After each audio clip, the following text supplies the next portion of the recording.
E aí, tudo certo? Hoje a gente vai desvendar uma das ferramentas mais interessantes da matemática para contar possibilidades, o fatorial. Pode até parecer só um ponto de exclamação, né? Mas na verdade é a chave que abre a porta para o mundo da análise combinatória. Então, vamos nessa? Para começar, vamos pensar numa situação bem prática.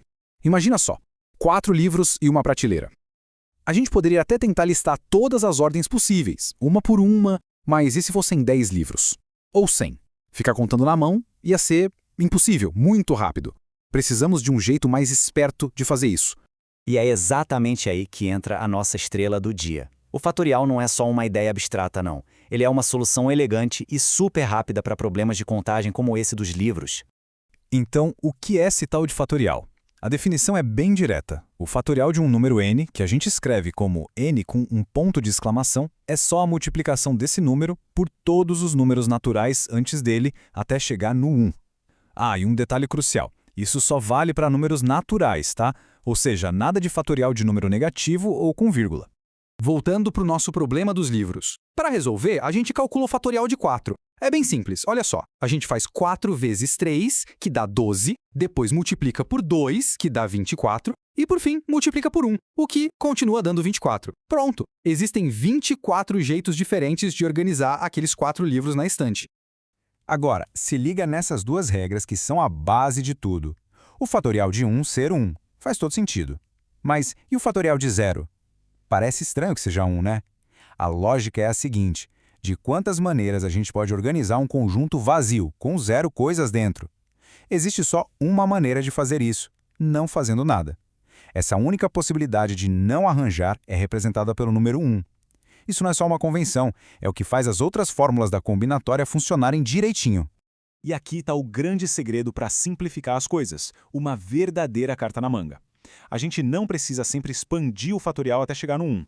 Dá para parar a conta em qualquer ponto, desde que a gente mantenha o símbolo de fatorial no final.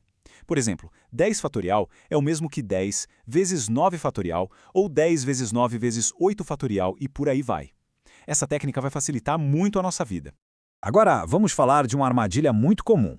Se alguém perguntar quanto é 2 fatorial mais 3 fatorial, a intuição pode gritar 5 fatorial. Parece que faz sentido, né? Mas na matemática dos fatoriais, essa intuição engana, e engana feio. E este slide aqui mostra o porquê. A regra de ouro é: não se pode simplesmente somar os números antes de calcular o fatorial. O jeito certo é resolver cada fatorial separado, primeiro. Então a gente calcula 2 fatorial, que é 2, depois calcula 3 fatorial, que é 6, e só aí a gente soma os resultados. 2 mais 6 é igual a 8. Bem diferente de 5 fatorial, que daria 120.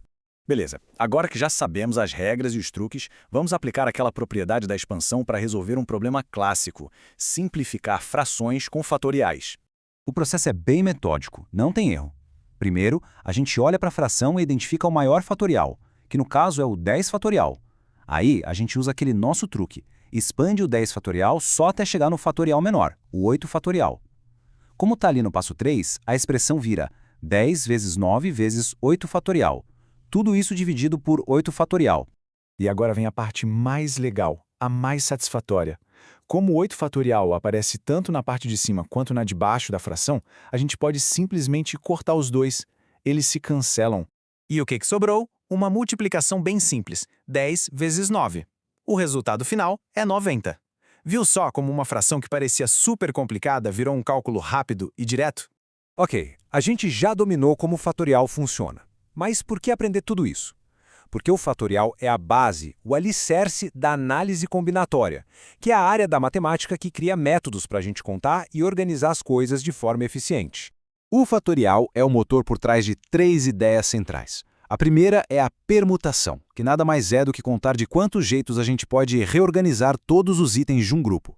A segunda é o arranjo, onde a gente forma grupos menores e a ordem deles importa, tipo um pódio de primeiro, segundo e terceiro lugar.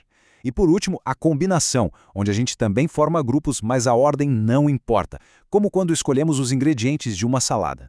E aqui está a diferença crucial que precisa ficar muito clara. Pensa na senha de um cadeado. A sequência 137 é completamente diferente de 731, certo? Isso é um arranjo, porque a ordem importa. Agora pensa num suco de frutas. Um suco de laranja, abacaxi e manga é o mesmo suco de manga, abacaxi e laranja. Isso é uma combinação, porque a ordem dos ingredientes não muda o resultado final. Para fechar, fica uma última reflexão. A senha numérica do celular é um arranjo ou uma combinação? A resposta está naquela regra de ouro que a gente acabou de ver. A ordem dos números importa ou não? Entender essa diferença não é só fazer conta, é perceber a lógica que organiza o mundo ao nosso redor.